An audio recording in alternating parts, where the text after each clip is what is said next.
ਹੁਣ तक असी आर्टिकल 22 तक कर चुके हैं। किसी को कोई डाउट आर्टिकल 12 तो लैके 22 तक मैं तो पूछो। हाँ जी रमी सर आर्टिकल 60 नंबर ਦੇ ਵਿੱਚ ਪਬਲਿਕ ਇੰਪਲੋਇਮੈਂਟ ਐਕਟ ਸੀਗਾ 1957 ਦਾ। ਬਸ ਇਹ ਦੱਸ ਦਿਓ ਇੱਕ ਲਾਈਨ। ਆਰਟੀਕਲ 16 ਇਹ ਕਹਿੰਦਾ ਸੀ ਵੀ ਭਾਰਤ ਦੇ ਵਿੱਚ ਕੋਈ ਇਹੋ ਜਿਹਾ ਕਾਨੂੰਨ ਨਹੀਂ ਬਣਾਇਆ ਜਾਊਗਾ ਜਿਹਦੇ ਤਹਿਤ ਤੁਹਾਡਾ ਨੌਕਰੀ ਲੈਣ ਦਾ ਅਧਿਕਾਰ ਤੁਹਾਡੇ ਤੋਂ ਖੋਇਆ ਜਾਵੇ। ਮਤਲਬ ਹਰ ਇਨਸਾਨ ਨੂੰ ਬਰਾਬਰ ਅਧਿਕਾਰ ਹੈ ਨੌਕਰੀ ਕਰਨ ਦਾ, ਨੌਕਰੀ ਦੇ ਫਾਰਮ ਭਰਨ ਦਾ, ਟੈਸਟ ਦੇਣ ਦਾ, ਨੌਕਰੀ ਲੈਣ ਦਾ। ਤੁਹਾਡੇ ਉੱਪਰ ਕਿਸੇ ਤਰ੍ਹਾਂ ਦੀ ਕੋਈ ਰਿਸਟ੍ਰਿਕਸ਼ਨ ਨਹੀਂ ਲਾਈ ਜਾ ਸਕਦੀ ਇਹਨਾਂ ਚੀਜ਼ਾਂ ਦੇ ਆਧਾਰ ਤੇ, ਧਰਮ, ਜਾਤੀ, ਜਨਮ ਸਥਾਨ, ਲਿੰਗ, ਨਸਲ ਦੇ ਆਧਾਰ ਤੇ।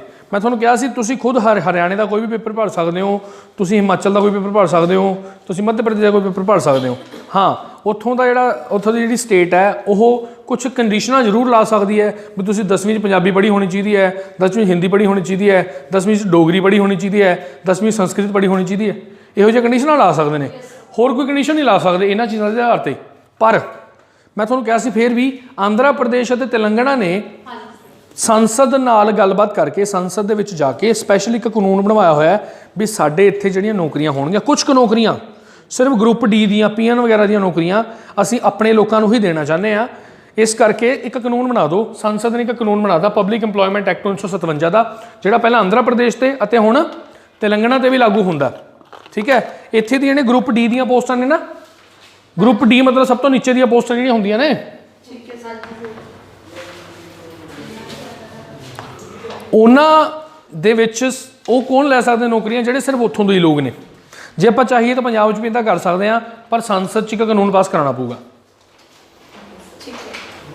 ਵੈਸੇ ਮੈਨੂੰ ਲੱਗਦਾ ਨਹੀਂ ਪੰਜਾਬ 'ਚ ਕਰਨ ਦੀ ਲੋੜ ਹੈਗੀ ਹੈ, ਚੱਲੀ ਜਾਣ ਦਿਓ। ਬਾਕੀ ਭਾਈ ਜੇ ਲੱਗਦਾ ਤਾਂ ਕਰਾ ਦਿਓ। ਠੀਕ ਹੈ, ਬਾਕੀ SC ST ਵਾਸਤੇ ਰਿਜ਼ਰਵੇਸ਼ਨ ਤਾਂ ਬਣਾਈ ਜਾ ਸਕਦੀ ਹੈ, ਹੁੰਦੀ ਵੀ ਹੈ। ਠੀਕ ਹੈ ਕਿ ਨਹੀਂ? So this is what use to happen. ਹੁਣ ਕੋਈ ਡਾਊਟ ਹੈ ਤਾਂ ਪੁੱਛ ਲਓ ਮੇਰੇ ਤੋਂ। ਸਰ ਇੱਕ ਸੀ ਆਰਟੀਕਲ 1920 ਰਾਈਟ ਅਗੇਂਸਟ ਟੈਪਿੰਗ ਦਾ ਕੀ ਮਤਲਬ ਸੀ? ਤੁਹਾਡਾ ਫੋਨ ਟੈਪ ਨਹੀਂ ਹੋ ਸਕਦਾ, ਸਰਕਾਰ ਜਾਂ ਕੋਈ ਅਥਾਰਟੀ ਤੁਹਾਡਾ ਫੋਨ ਟੈਪ ਨਹੀਂ ਕਰ ਸਕਦੀ, ਪਰ ਫਿਰ ਵੀ ਹੁੰਦੇ ਨੇ ਫੋਨ ਟੈਪ। ਜਿੱਥੇ ਦੇਸ਼ ਦੀ ਸਿਕਿਉਰਿਟੀ ਦਾ ਮਾਮਲਾ ਹੋਵੇ ਫਿਰ ਤਾਂ ਕੁਝ ਵੀ ਕੀਤਾ ਜਾ ਸਕਦਾ ਨਾ ਜੀ। ਠੀਕ ਹੈ ਨਾ, ਲੇਕਿਨ ਵੈਸੇ ਨਾਰਮਲ ਕੰਡੀਸ਼ਨਸ ਦੇ ਵਿੱਚ ਕਿਸੇ ਦਾ ਫੋਨ ਕੋਈ ਹੋਰ ਇਨਸਾਨ ਟੈਪ ਨਹੀਂ ਕਰ ਸਕਦਾ, ਸਰਕਾਰ ਵੀ ਨਹੀਂ ਕਰ ਸਕਦੀ। ਇੱਦਾਂ ਫਿਰ ਤੁਹਾਡੀ ਪ੍ਰਾਈਵੇਸੀ ਖਤਮ ਹੋ ਜੂਗੀ। ਆਰਟੀਕਲ ਜਿਹੜਾ 19 ਸੀਗਾ ਉਹ ਸਾਨੂੰ ਪ੍ਰਾਈਵੇਸੀ ਦੀ ਗੱਲ ਕਰਦਾ ਸੀ ਕਿ ਨਹੀਂ ਕਰਦਾ ਸੀ? ਕਰਦਾ ਸੀ। ਉਹਦੀ ਕਾਫੀ ਲੰਬੀ ਐਕਸਪਲੇਨੇਸ਼ਨ ਪੜ੍ਹੀ ਸੀ ਨਾ ਆਪਾਂ ਨੇ। ਦੇਖੋ ਆਹ ਚੀਜ਼ਾਂ ਸੀਗੀਆਂ ਹੈ ਨਾ, ਤੇ ਸਾਇਲੈਂਸ ਰਹਿਣ ਦੀ ਵੀ ਅਧਿਕਾਰ ਹੈ। ਉਸ ਤੋਂ ਬਾਅਦ ਜਿਹੜਾ ਹੈਗਾ ਡੀ ਪੁਆਇੰਟ ਤੁਸੀਂ ਕਹਿ ਰਹੇ ਹੋ ਵੀ ਟੈਪਿੰਗ ਤੋਂ ਵੀ ਸਾਨੂੰ ਬਚਾਉਂਦਾ। ਤਾਂ ਆਰਟੀਕਲ 19 ਜਿਹੜਾ ਹੈਗਾ ਉਹ ਗੱਲ ਕਰਦਾ ਸੀ ਰਾਈਟ ਟੂ ਫਰੀਡਮ ਦੀ। 6 ਤਰ੍ਹਾਂ ਦੀ ਫਰੀਡਮ ਦਿੰਦਾ ਸੀ, ਮੇਰੇ ਖਿਆਲ ਨਾਲ ਕਲੀਅਰ ਹੋ ਗਿਆ ਹੋਣੀਆਂ। ਆਹ 6 ਤਰ੍ਹਾਂ ਦੀਆਂ ਕਿਹੜੀਆਂ ਨੇ? 6 ਤਰ੍ਹਾਂ ਦੀਆਂ। ਇੱਕ ਤਾਂ ਆਪਣੇ ਸਪੀਚ ਐਂਡ ਐਕਸਪ੍ਰੈਸ਼ਨ, ਉਸ ਤੋਂ ਬਾਅਦ ਅਸੈਂਬਲੀ, ਉਸ ਤੋਂ ਬਾਅਦ association, freely move in the country, go to any part of the country, ਉੱਥੇ ਜਾ ਕੇ ਘਰ ਬਣਾਓ, ਕੋਈ ਮਰਜ਼ੀ ਕੰਮ ਕਰੋ। ठीक है जी, मैं तो कहा सी देश च घूमो जिथे मर्जी। कि घूमन पर पाबंदी लाई जा सकती है? अंजलि क्या घूमने के ऊपर पाबंदी लगाई जा सकती है? बताओ पहले तो आप। नहीं लगाई जा सकती? लगाई जा सकती है।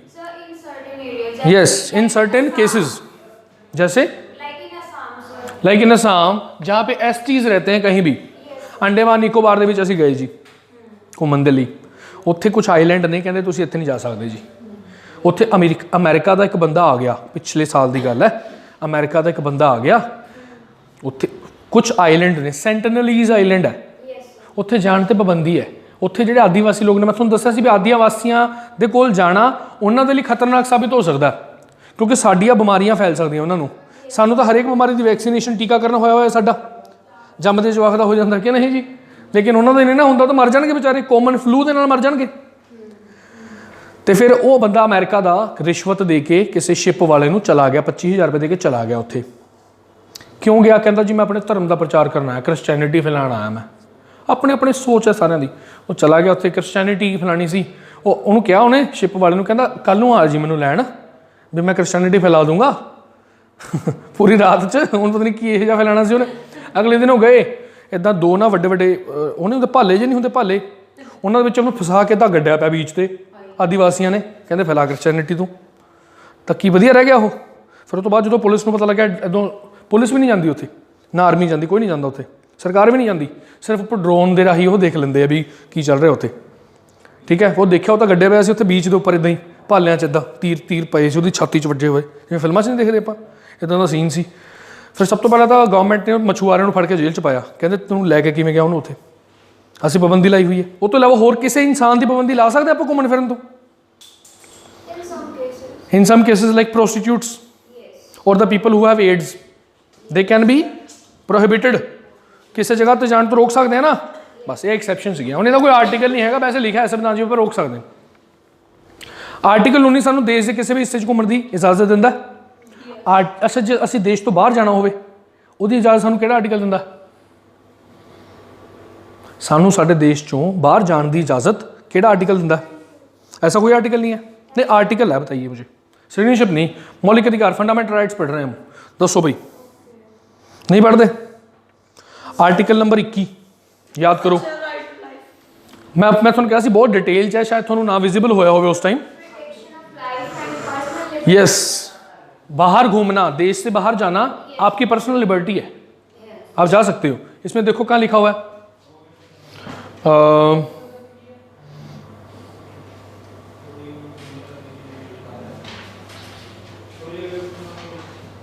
मिलेगा तो कुछ स्टार्टिंग तो पढ़ो ऊपरों।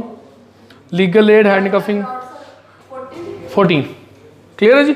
सो छोटी छोटी गल्लां ने, ध्यान दें जो गल्लां ने। उदा तो आप फंडामेंटल राइट्स 5 मिनट में बैठ सकते हैं, ठीक है नहीं? पर थोड़ा डिटेल पढ़ लो, वधिया मौका मिल रहा है, आगे जाके तुसीं भी पढ़ाउणा है।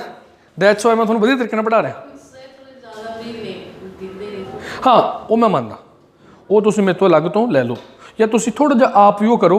तुसीं की करो, गूगल ते जाओ, उत्थे लिखो Maneka case explanation of article 21।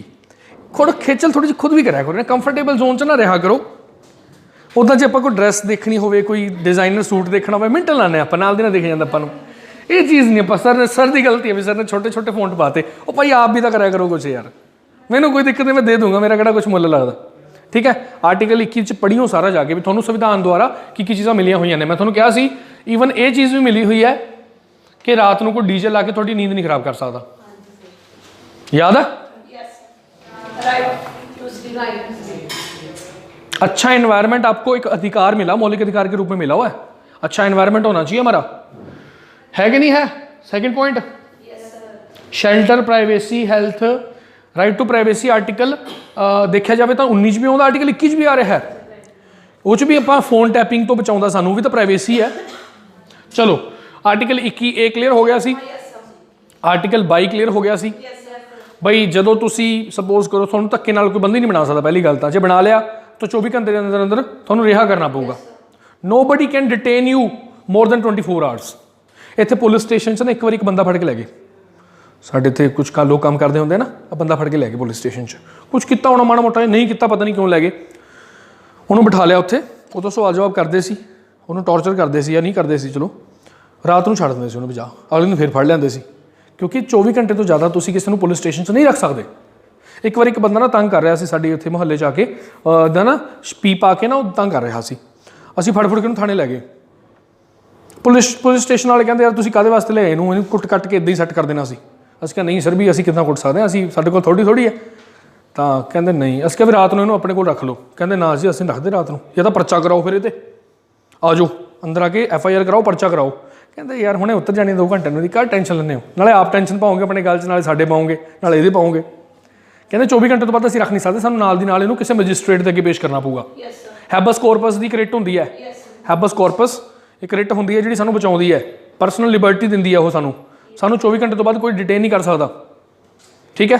Article 22 की कहंदा सी किसी व्यक्ति नूं बिना उहनूं दस्से तुसीं उहनूं डिटेन नहीं कर सकते, वारंट दिखाना पैंदा ना, हैंड्स अप मेरे को वारंट है, मैं वारंट लेके आया हूँ, है ना, फिर लै जाओ उन्होंने। अच्छा फिर मैजिस्ट्रेट तक पेश करना पऊगा, जो मैजिस्ट्रेट ने उन्होंने दोष साबित करता फिर तो ठीक है, नहीं तो फिर उन्होंने 24 घंटे के अंदर छड्डना पऊगा, ठीक है जी। तो बस यही गल है आर्टिकल नंबर 22 कहता। हुण एक कॉन्सैप्ट है साडे देश प्रिवेंशन डिटेंशन, मैं तुहानूं नहीं पढ़ाया सी। 2 तरह की डिटेंशन हुंदी है। डिटेंशन का मतलब हुंदा कैदी, बंदी बनाना। बंदी 2 तरीके नाल बनाया जा सकता है, या तो तुसीं कोई जुर्म कीता, हुण कहंदे ने प्यूनिटिव डिटेंशन, जुर्म करन तो बाद सज़ा देनी, कैद करना, प्यूनिटिव की। एक हुंदा प्रिवेंशन डिटेंशन, जिहड़ा सामने लिखा थोड़े। प्यूनिटिव डिटेंशन तो जिहड़ा केस बनता होगा, जिन्ने टाइम की सज़ा होगी तुहानूं दे दी जाऊगी। कोई बंदा मर्डर करके भज गया, उसके खिलाफ पुख्ता सबूत मिल गया पुलिस नूं, फिर तो जज अगे पेश करने की भी लोड़ नहीं, ਵੈਸੇ ਲਿਖਾ ਕੇ ਤਾਂ ਲੈ ਜਾਂਦੇ ਨੇ ਜੱਜ ਤੋਂ ਵੀ, ਮੈਜਿਸਟ੍ਰੇਟ ਤੋਂ, ਪਰ ਉਹ ਕਈ ਵਾਰੀ ਤਾਂ ਸ਼ੂਟ ਐਟ ਸਾਈਡ ਦਾ ਆਰਡਰ ਮਿਲ ਜਾਂਦੇ ਨੇ। ਬੰਦਾ ਇਹੋ ਜਿਹਾ ਹੈਗਾ, ਇਹਨੇ ਇਹੋ ਜਿਹੇ ਕ੍ਰਾਈਮ ਕੀਤੇ ਨੇ ਜਾਂ ਘਾਤਕ ਹੋ ਸਕਦਾ ਸੁਸਾਇਟੀ ਵਾਸਤੇ। ਮੰਨ ਲਓ ਪੁਲਿਸ ਵਾਲੇ ਦੇ ਅੱਗੇ ਕੋਈ ਬੰਦਾ ਆ ਗਿਆ, ਉਹਦੇ ਹੱਥ 'ਚ ਰਿਵੋਲਵਰ ਹੈ, ਪਿਸਟਲ ਹੈ, ਕੁਝ ਵੀ ਹੈ, ਉਹ ਕਿਸੇ ਨੂੰ ਮਾਰਨ ਦੀ ਕੋਸ਼ਿਸ਼ ਕਰ ਰਿਹਾ, ਜਿਵੇਂ ਮਾਰਨ ਲੱਗਿਆ ਪੁਲਿਸ ਵਾਲੇ ਨੇ ਗੋਲੀ ਚਲਾਤੀ, ਉਹਨੂੰ ਮਾਰਤਾ। ਉਹ ਤਾਂ at the time of situation scene of crime ਦੇਖਣਾ ਪਊਗਾ ਨਾ, ਉਹ ਤਾਂ ਬਾਅਦ 'ਚ ਗਵਾਹੀ ਦੇਊਗਾ, ਗੱਲ ਖਤਮ ਹੋ ਗਈ। ਪਰ ਉੱਦਾਂ ਅਸੀਂ ਜੇ ਕਿਸੇ ਨੇ ਕ੍ਰਾਈਮ ਨਹੀਂ ਵੀ ਕੀਤਾ ਤਾਂ ਵੀ ਉਹਨੂੰ ਅਸੀਂ ਬੰਦੀ ਬਣਾ ਸਕਦੇ ਹਾਂ ਅੰਡਰ ਦਿਸ ਲਾਅ, ਪ੍ਰੀਵੈਂਸ਼ਨ ਡਿਟੈਂਸ਼ਨ ਲਾਅ। ਸੋ ਮੈਨੀ ਲਾਜ਼ ਹੈਵ ਬੀਨ ਐਨੈਕਟਡ ਸੋ ਫਾਰ। ਹੁਣ ਤੱਕ ਬੜੇ ਸਾਰੇ ਕਾਨੂੰਨ ਬਣਾਏ ਜਾ ਚੁੱਕੇ ਨੇ ਪ੍ਰੀਵੈਂਸ਼ਨ ਡਿਟੈਂਸ਼ਨ ਦੇ, ਰਾਜ ਸਰਕਾਰਾਂ ਦੁਆਰਾ ਅਤੇ ਕੇਂਦਰ ਸਰਕਾਰ ਦੁਆਰਾ। ਵੈਸੇ ਜਿਹੜਾ ਪੁਲਿਸ ਹੈ, ਪੁਲਿਸ ਜਿਹੜਾ ਹੈਗਾ ਉਹ ਇੱਕ ਸਟੇਟ ਸਬਜੈਕਟ ਹੈ, ਰਾਜ ਸਰਕਾਰ ਦੇ ਅਧੀਨ ਆਉਂਦਾ, ਤੁਹਾਨੂੰ ਪਤਾ ਹੋਣਾ ਚਾਹੀਦਾ। ਠੀਕ ਹੈ, ਹਾਂਜੀ, ਜਿਵੇਂ ਦਿੱਲੀ ਦੇ ਵਿੱਚ, ਪਰ ਇਦਾਂ ਨਹੀਂ ਹੈਗਾ। ਦਿੱਲੀ ਦੇ ਵਿੱਚ ਪੁਲਿਸ ਸਟੇਟ ਦੇ ਅੰਡਰ ਨਹੀਂ ਹੈਗੀ, ਸੈਂਟਰ ਦੇ ਅੰਡਰ ਹੈ। ਉਹ ਕੁਝ ਕਾਰਨ ਨੇ, ਕਿਉਂਕਿ ਸਾਡੀ ਕੈਪੀਟਲ ਹੈ, ਇਸ ਕਰਕੇ ਕੇਂਦਰ ਨੇ ਆਪਣੇ ਅੰਡਰ ਰੱਖੀ ਹੋਈ ਹੈ। ਪਰ ਫਿਲਹਾਲ ਗੱਲ ਇਹ ਹੈ, ਇਹ ਇਹੋ ਜਿਹਾ ਲਾਅ ਹੈ ਜਿਹਦੇ ਤਹਿਤ ਤੁਸੀਂ ਕਿਸੇ ਨੇ ਹਜੇ ਕ੍ਰਾਈਮ ਨਹੀਂ ਵੀ ਕੀਤਾ ਨਾ, ਤਾਂ ਵੀ ਚੱਕ ਕੇ ਉਹਨੂੰ ਜੇਲ੍ਹ 'ਚ ਪਾ ਦਿਓ। ਜੰਮੂ ਕਸ਼ਮੀਰ ਦੇ ਲੋਕ ਨਹੀਂ ਹੁੰਦੇ ਵਿਚਾਰੇ, ਇਸੇ ਗੱਲ ਕਰਕੇ ਰੋਂਦੇ ਆ। ਅੱਛਾ, ਇਹ ਕਿਸੇ ਹੋਰ ਦੇਸ਼ 'ਚ ਨਹੀਂ ਹੈਗਾ ਇਹ ਕਾਨੂੰਨ, ਸਾਡੇ ਦੇਸ਼ 'ਚ ਹੀ ਹੈ। ਪਹਿਲਾਂ ਬ੍ਰਿਟੇਨ ਦੇ ਟਾਈਮ 'ਤੇ ਇਹ ਆਇਆ ਸੀ, ਜਦੋਂ ਸਾਡੀ ਬ੍ਰਿਟਿਸ਼ ਸਰਕਾਰ ਹੁੰਦੀ ਸੀ। ਉਹ ਤੋਂ ਬਾਅਦ ਬ੍ਰਿਟਿਸ਼ ਸਰਕਾਰ ਚਲੀ ਗਈ, ਉਹਨਾਂ ਨੇ ਆਪਣੇ ਉੱਥੇ ਜਾ ਕੇ ਖਤਮ ਕਰਤਾ, ਪਰ ਇੱਥੇ ਸਾਡੇ ਹਜੇ ਵੀ ਸਗੋਂ ਇਹਨੂੰ ਸਟਰੋਂਗ ਬਣਾਤਾ। ਠੀਕ ਹੈ, ਤਾਂ ਇਹਦੇ ਤਹਿਤ ਕਿਸੇ ਵੀ ਇਨਸਾਨ ਨੂੰ 3 ਮਹੀਨੇ ਤੱਕ ਦੀ ਕੈਦ ਦੇ ਵਿੱਚ ਰੱਖਿਆ ਜਾ ਸਕਦਾ ਇਸ ਕੇਸ ਦੇ ਵਿੱਚ, ਹੈ ਨਾ। ਪਰ ਜੇ 3 ਮਹੀਨੇ ਤੋਂ ਜ਼ਿਆਦਾ ਵਧਾਉਣੀ ਉਹਦੀ ਸਜ਼ਾ, ਤਾਂ ਫਿਰ ਇੱਕ ਕਮੇਟੀ ਬਣਾਉਣੀ ਪਊਗੀ 3 ਮੈਂਬਰੀ, ਜਿਸ 'ਚ ਇੱਕ ਹਾਈ ਕੋਰਟ ਦਾ ਜੱਜ ਹੋਣਾ ਜ਼ਰੂਰੀ ਹੈ। ਠੀਕ ਹੈ, ਪੜ੍ਹਨੀ ਹੋਈ ਗੱਲ ਲਿਖੀ ਹੋਈ ਇੱਥੇ। 44ਵਾਂ ਸੰਸ਼ੋਧਨ ਨਹੀਂ ਹੋਇਆ ਸੀ, 44th ਅਮੈਂਡਮੈਂਟ। ਚੰਗੀ ਸੀ ਕਿ ਮਾੜੀ ਸੀ? ਚੰਗੀ ਸੀ। ਸਾਡੇ ਸੰਵਿਧਾਨ ਨੂੰ ਰੀਸਟੋਰ ਕਰਨ ਦੇ ਲਈ ਆਈ ਸੀ, ਕਿਉਂਕਿ 42ਵੇਂ ਸੰਸ਼ੋਧਨ ਨੇ ਸਾਡੇ ਸੰਵਿਧਾਨ ਨੂੰ ਤੋੜਤਾ ਸੀ, ਬਿਲਕੁਲ ਹੀ ਮਰੋੜਤਾ ਸੀ। ਇਹਨੇ ਉਹਨੂੰ ਸਿੱਧਾ ਕਰਤਾ ਦੁਬਾਰਾ। ਹੁਣ ਉਹਦੇ 'ਤੇ ਮੈਂ ਜਾਊਂਗਾ ਨਹੀਂ, ਕਿਉਂਕਿ ਬਹੁਤ ਸਾਰੀਆਂ ਅਮੈਂਡਮੈਂਟਸ ਨੇ, ਆਪਾਂ ਉਹਦੇ ਉੱਪਰ ਇੱਕ ਲੈਕਚਰ ਦੇ ਵੀ ਚੁੱਕੇ ਹਾਂ, ਕਿ ਦੇ ਵੀ ਦੇਵਾਂਗੇ ਜਿੰਨਾ ਰਹਿ ਗਿਆ। 44th ਅਮੈਂਡਮੈਂਟ ਨੇ ਕਿਹਾ ਸੀ 3 ਮਹੀਨੇ ਥਾਂ 'ਤੇ 2 ਮਹੀਨੇ ਕਰ ਦਿਓ। ਕਿੰਨਾ ਕਰ ਦਿਓ? 3 ਮਹੀਨੇ ਥਾਂ 'ਤੇ 2 ਮਹੀਨੇ ਕਰ ਦਿਓ। ਪਾਸ ਵੀ ਹੋ ਗਿਆ ਸੀ, ਪਰ ਹਜੇ ਸੈਂਟਰ ਨੇ ਕੀਤਾ ਨਹੀਂ, ਉਹਨੂੰ ਇਨਫੋਰਸਮੈਂਟ 'ਚ ਨਹੀਂ ਲੈ ਕੇ ਆਂਦਾ। ਕਹਿਣ ਦਾ ਮਤਲਬ ਕਿਸੇ ਵੀ ਇਨਸਾਨ ਨੂੰ ਸ਼ੱਕ ਦੇ ਬਿਨਾਂ ਤੇ 3 ਮਹੀਨੇ ਤੱਕ ਅਸੀਂ ਅੰਦਰ ਕਰ ਸਕਦੇ ਹਾਂ। ਉਹ ਤੋਂ ਜ਼ਿਆਦਾ ਵੀ ਕਰ ਸਕਦੇ ਹਾਂ ਜੇ ਹਾਈ ਕੋਰਟ ਦੇ ਜੱਜ ਨੇ ਕਹਿਤਾ ਵੀ ਹਾਂ ਕਰ ਦਿਓ। ਕਲੀਅਰ ਗੱਲ ਹੈ ਜੀ। ਪਰ ਉਹਨੂੰ ਪੂਰੀ ਓਪਰਚੁਨਿਟੀ ਮਿਲਣੀ ਚਾਹੀਦੀ ਹੈ ਤਾਂ ਕਿ ਉਹ ਆਪਣੀ ਗਵਾਹੀ ਦੇ ਸਕੇ, ਵਕੀਲ ਮਿਲੇ, ਜੋ ਕਿ ਮਿਲਦਾ ਨਹੀਂ ਹੈਗਾ ਜੀ। ਮੈਨੂੰ ਤਾਂ ਲੱਗਦਾ ਮਿਲਦਾ ਹੋਊਗਾ। ਠੀਕ ਹੈ ਕਿ ਨਹੀਂ? ਸੋ ਇਹੀ ਗੱਲ, ਹੁਣ ਤੱਕ ਆ ਕਾਨੂੰਨ ਆ ਚੁੱਕੇ ਨੇ। ਪ੍ਰੀਵੈਂਸ਼ਨ ਡਿਟੈਂਸ਼ਨ ਐਕਟ ਹੈਗਾ 1950 ਦਾ, ਇਹ 1969 'ਚ ਐਕਸਪਾਇਰ ਹੋ ਗਿਆ ਸੀ। ਉਹ ਤੋਂ ਬਾਅਦ ਦੇਖੋ ਮੀਸਾ ਐਕਟ ਹੈਗਾ, ਇਹ ਵੀ ਖਤਮ ਕੀਤਾ ਜਾ ਚੁੱਕਿਆ। ਉਹ ਤੋਂ ਬਾਅਦ ਆ ਦੇਖੋ conservation of foreign exchange, prevention of smuggling act, national security act, prevention of blackmailing, black marketing, maintenance of supply of essential items act. ਇਹੋ ਜਿਹੇ ਐਕਟ ਹੈਗੇ ਨੇ, ਇਹਨਾਂ ਬਾਰੇ ਨਹੀਂ ਪੁੱਛਿਆ ਜਾਂਦਾ ਜਨਰਲੀ। ਤੁਹਾਨੂੰ ਪਤਾ ਸਾਡੇ ਦੇਸ਼ ਕਰਪਸ਼ਨ ਨੂੰ ਕਿਹੜਾ ਐਕਟ ਰੋਕਦਾ? Prevention of corruption act 1988। ਠੀਕ ਹੈ, ਵੈਸੇ ਦੱਸ ਰਿਹਾ ਜਨਰਲ ਨੌਲੇਜ ਵਾਸਤੇ। ਖਤਮ ਹੋ ਗਈ ਗੱਲ। ਅੱਜ ਅਸੀਂ ਪੜ੍ਹ ਰਹੇ ਹਾਂ ਜੀ ਰਾਈਟ ਅਗੇਂਸਟ ਐਕਸਪਲੋਇਟੇਸ਼ਨ, ਆਰਟੀਕਲ 23 ਤੋਂ 24 ਹੈਗਾ ਕਿ ਨਹੀਂ ਹੈਗਾ? ਦੇਖੋ ਆਰਟੀਕਲ 23 ਕੀ ਕਹਿੰਦਾ। ਕਹਿੰਦਾ ਜੀ ਹਰ ਕਿਸਮ ਦੀ ਬੰਦੂਆ ਮਜ਼ਦੂਰੀ, ਬੇਗਾਰ ਅਤੇ ਮਨੁੱਖਾਂ ਦੇ ਵਪਾਰ ਨੂੰ ਰੋਕਦਾ ਹੈ। ਮਤਲਬ ਇਹ ਪ੍ਰੋਹਿਬਿਟ ਕਰਦਾ ਹੈ ਟ੍ਰੈਫਿਕ ਇਨ ਹਿਊਮਨ ਬੀਇੰਗਸ, ਬੇਗਾਰ ਅਤੇ other similar farm of force labour. ਤੁਸੀਂ ਕਿਸੇ ਨੂੰ, ਪਹਿਲੀ ਗੱਲ ਤਾਂ ਕਿਸੇ ਨੂੰ ਗੁਲਾਮ ਨਹੀਂ ਬਣਾ ਸਕਦੇ, ਕਿਸੇ ਨੂੰ ਤੁਸੀਂ ਬੰਦੂਆ ਮਜ਼ਦੂਰ ਨਹੀਂ ਬਣਾ ਸਕਦੇ, ਅਤੇ ਤੁਸੀਂ ਕਿਸੇ ਦਾ ਦੇਹ ਵਪਾਰ ਨਹੀਂ ਕਰ ਸਕਦੇ। ਕਹਿਣ ਦਾ ਮਤਲਬ ਹਿਊਮਨ ਟ੍ਰੈਫਿਕਿੰਗ, ਕਿਸੇ ਦੇ ਸਰੀਰ ਦਾ ਵਪਾਰ ਨਹੀਂ ਕੀਤਾ ਜਾ ਸਕਦਾ। ਠੀਕ ਹੈ ਜੀ, ਸਰੀਰ ਦੇ ਅੰਗ ਦਾ ਜਾਂ ਸਰੀਰ ਦਾ ਜੇ ਕੀਤਾ ਜਾਊਗਾ ਤਾਂ ਸਰਕਾਰ ਦੀ ਅਨੁਮਤੀ ਨਾਲ ਕਿਸੇ ਐਕਟ ਦੇ ਤਹਿਤ ਹੀ ਕੀਤਾ ਜਾਊਗਾ। ਉੱਦਾਂ ਤਾਂ ਡੋਨੇਸ਼ਨਸ ਹੁੰਦੀਆਂ ਨਾ, ਟਰਾਂਸਪਲਾਂਟੇਸ਼ਨਸ ਹੁੰਦੇ ਆ ਜਦੋਂ ਆਈ ਡੋਨੇਟ ਵਗੈਰਾ, ਉਹ ਤਾਂ ਕਾਨੂੰਨ ਦੇ ਹਿਸਾਬ ਨਾਲ ਹੋਊਗਾ। ਇਹ ਤਾਂ ਵੇਚ ਨਹੀਂ ਸਕਦੇ ਆਪਾਂ। ਦੈਟ ਇਜ਼ ਵਿਲ, ਹਾਂ ਬਿਲਕੁਲ। ਲੇਕਿਨ ਤੁਸੀਂ ਫੋਰਸਫੁਲੀ ਕਿਸੇ ਦਾ ਕਰ ਨਹੀਂ ਸਕਦੇ ਇੱਦਾਂ। ਠੀਕ ਹੈ ਜੀ। ਹੁਣ ਦੇਖੋ ਆਹ ਚੀਜ਼ਾਂ ਕੀ ਕੀ ਨੇ ਇਹਦੇ 'ਚ। ਇੱਕ ਤਾਂ ਤੁਸੀਂ ਆਦਮੀ, ਔਰਤ, ਬੱਚੇ, ਕਿਸੇ ਵੀ ਇਨਸਾਨ ਨੂੰ ਵੇਚ ਨਹੀਂ ਸਕਦੇ ਜਾਂ ਖਰੀਦ ਨਹੀਂ ਸਕਦੇ। ਉਸ ਤੋਂ ਬਾਅਦ ਤੁਸੀਂ ਕਿਸੇ ਤਰ੍ਹਾਂ ਨਾਲ ਕਿਸੇ ਵਮਨ ਦੇ ਮਤਲਬ ਕਿ ਬੋਡੀ ਦੇ ਨਾਲ ਉਹਦਾ ਇਮੋਰਲ ਟ੍ਰੈਫਿਕ ਨਹੀਂ ਕਰ ਸਕਦੇ। ਦੇਹ ਵਪਾਰ ਕਹਿ ਦੇਣਾ ਜਿਹਨੂੰ ਆਪਾਂ। ਵੈਸ਼ਵਾਵ੍ਰਿਤੀ ਦੇ ਉੱਪਰ ਰੋਕ ਲਾਉਂਦਾ ਇਹ ਆਰਟੀਕਲ ਜਿਹੜਾ 23 ਹੈ।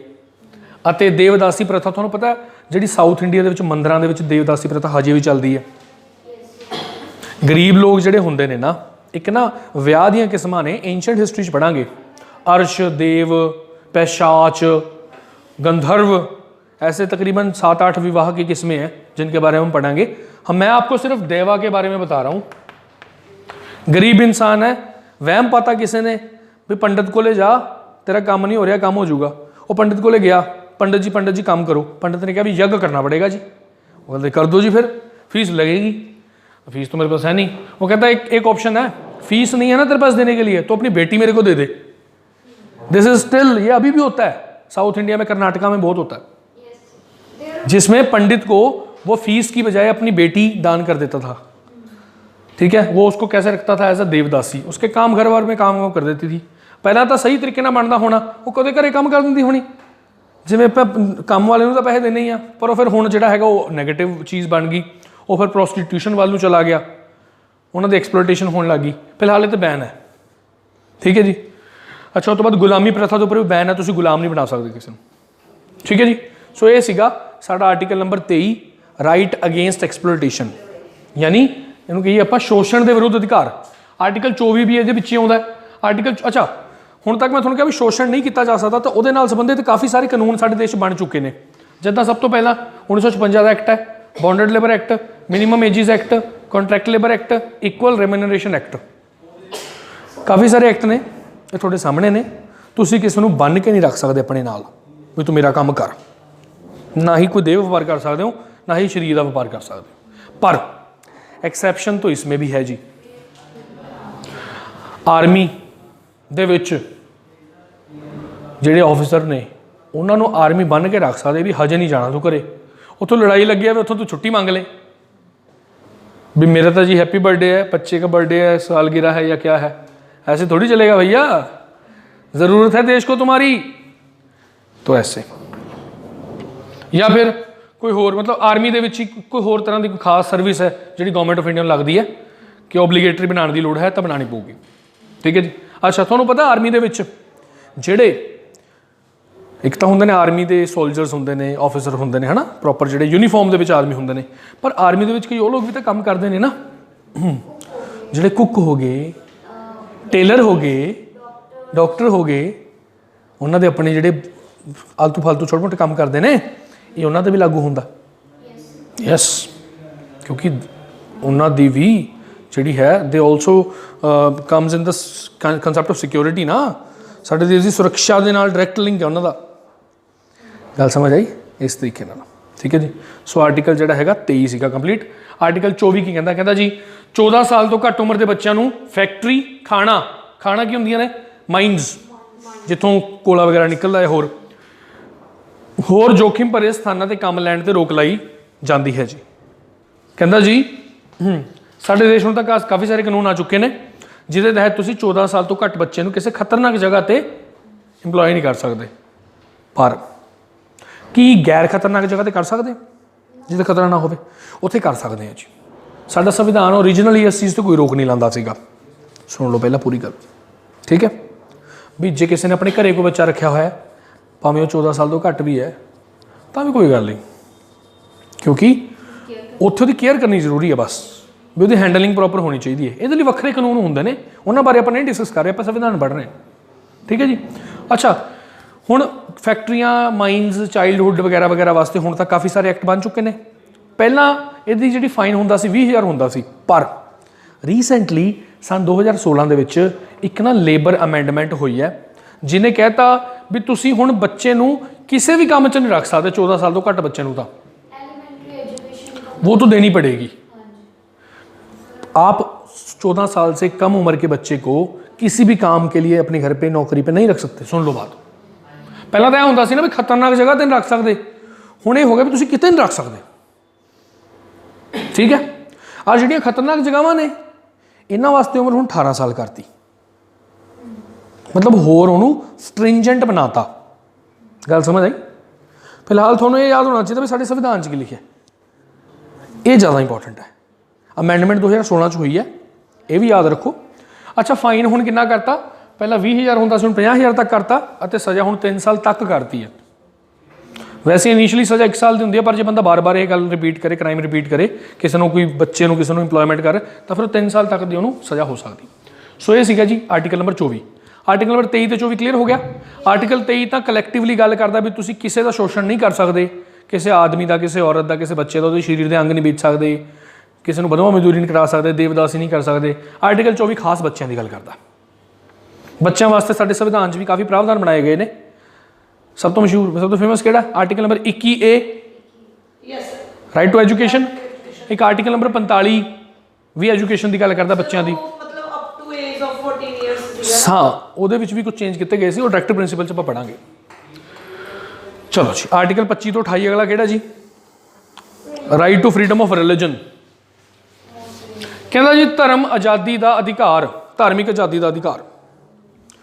ਅਨੁਛੇਦ 25 ਸਾਰੇ ਵਿਅਕਤੀਆਂ ਨੂੰ ਕੋਈ ਵੀ ਧਰਮ ਅਪਣਾਉਣ, ਦੇਖੋ ਕੋਈ ਵੀ ਧਰਮ ਅਪਣਾਓ, ਕਾਫੀ ਸਾਰੇ ਧਰਮ ਨੇ, ਕੋਈ ਵੀ ਧਰਮ ਅਪਣਾ ਲਓ, ਉਹਦੇ ਵਿੱਚ ਆਪਣਾ ਵਿਸ਼ਵਾਸ, ਬਿਲੀਫ, ਉਪਾਸਨਾ ਮਤਲਬ practice, how you are performing, ਜਿੱਦਾਂ ਉਹ 'ਚ ਹੁੰਦਾ ਉੱਦਾਂ ਤੁਸੀਂ ਕਰੋ। ਜਿਹੜੇ ਮਤਲਬ ਕਿ ਸਿੱਖ ਪਾਠ ਕਰਦੇ ਨੇ, ਮੁਸਲਿਮ ਜਿਹੜੇ ਨਮਾਜ਼ ਪੜ੍ਹਦੇ ਨੇ, ਹਿੰਦੂ ਗੀਤਾ ਪੜ੍ਹਦੇ ਨੇ, ਜੋ ਵੀ ਉਹਨਾਂ ਦੀ ਬਣਦੀ ਆ ਆਪਣੇ ਜਿਹੜੇ ਕਰਮਕਾਂਡ ਹੈਗੇ ਨੇ ਉਹ ਕਰ ਸਕਦੇ ਹੋ ਤੁਸੀਂ ਆਪਣੀ ਮਰਜ਼ੀ ਦੇ ਨਾਲ। ਇਹ ਅਧਿਕਾਰ ਭਾਰਤ ਦੇ ਸੰਵਿਧਾਨ ਦੀ ਪ੍ਰਸਤਾਵਨਾ ਵਿੱਚ ਦਿੱਤੇ ਗਏ। ਭਾਰਤ ਦੇ ਧਰਮ ਨਿਰਪੱਖ ਹੈਗਾ ਨਾ ਸਾਡਾ ਦੇਸ਼, ਸੈਕੂਲਰ ਹੈ ਨਾ, ਠੀਕ ਹੈ ਜੀ। ਤੁਹਾਨੂੰ ਪਤਾ ਹੈ ਸਾਡੇ ਦੇਸ਼ ਦੇ ਵਿੱਚ ਜਿਹੜਾ ਸੈਕੂਲਰਿਜ਼ਮ ਦਾ ਕੰਸੈਪਟ ਹੈ ਇਹ ਕਦੋਂ ਆਇਆ ਸੀ? 42nd ਅਮੈਂਡਮੈਂਟ ਦੇ ਨਾਲ। ਪ੍ਰੈਂਬਲ ਦੇ ਵਿੱਚ ਬਾਅਦ ਚ ਪਾਏ ਗਏ 3 ਸ਼ਬਦ ਹੈ ਨਾ, ਧਰਮ ਨਿਰਪੱਖ ਉਹਨਾਂ ਚੋਂ ਇੱਕ ਸ਼ਬਦ ਸੀ ਹੈ ਨਾ, ਸਮਾਜਵਾਦ, ਧਰਮ ਨਿਰਪੱਖ ਤੇ ਏਕਤਾ ਹੈ ਨਾ। ਚਲੋ ਹੁਣ ਅਸੀਂ ਗੱਲ ਕਰਦੇ ਹਾਂ ਅਖੰਡਤਾ, ਠੀਕ ਹੈ ਨਾ।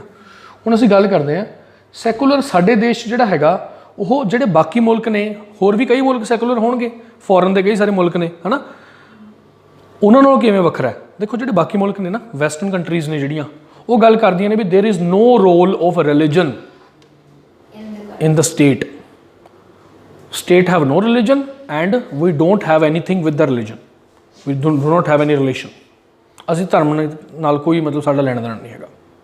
ਪਰ ਸਾਡੇ ਇੰਡੀਆ 'ਚ ਅਸੀਂ ਕੀ ਕਹਿੰਦੇ ਹਾਂ, ਸਾਡੇ ਦੇਸ਼ ਦਾ ਕੋਈ ਧਰਮ ਨਹੀਂ ਹੈਗਾ, ਪਰ ਅਸੀਂ ਸਾਰੇ ਧਰਮਾਂ ਨੂੰ ਬਰਾਬਰ ਦਾ ਜਿਹੜਾ ਹੈਗਾ ਅਧਿਕਾਰ ਦਿੰਦੇ ਹਾਂ, ਇੱਕੋ ਜੀ ਰੱਖਿਆ ਉਹਨਾਂ ਦੀ ਕਰਦੇ ਹਾਂ। ਗੱਲ ਸਮਝ ਆਈ?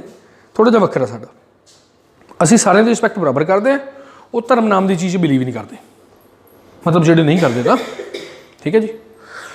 ਸੋ ਅਸੀਂ ਆਹ ਚੀਜ਼ਾਂ ਕਰ ਸਕਦੇ ਹਾਂ। ਹੁਣ ਇਹਨੂੰ ਥੋੜ੍ਹਾ ਜਿਹਾ ਡਿਟੇਲ 'ਚ ਕਾਫੀ ਸਾਰੇ ਪੁਆਇੰਟਸ ਨੇ, ਵੈਸੇ ਤਾਂ ਉਹਨੇ ਕਲੀਅਰ ਕਰਤੇ ਦੇਖੋ ਲਿਖ ਕੇ। ਧਾਰਮਿਕ ਆਜ਼ਾਦੀ ਦਾ ਅਧਿਕਾਰ ਭਾਰਤ 'ਚ ਵੀ ਰਹਿ ਰਿਹਾ ਅਤੇ ਵਿਦੇਸ਼ੀਆਂ ਨੂੰ ਵੀ ਮਿਲਦਾ ਹੈ। ਦੇਖੋ ਬੰਦਾ ਆਇਆ ਸੀ ਨਾ ਅਮਰੀਕਾ ਤੋਂ ਧਰਮ ਦਾ ਪ੍ਰਚਾਰ ਕਰਨ ਦੇ ਲਈ, ਅਸੀਂ ਕਿਉਂ ਰੋਕ ਲਿਆ?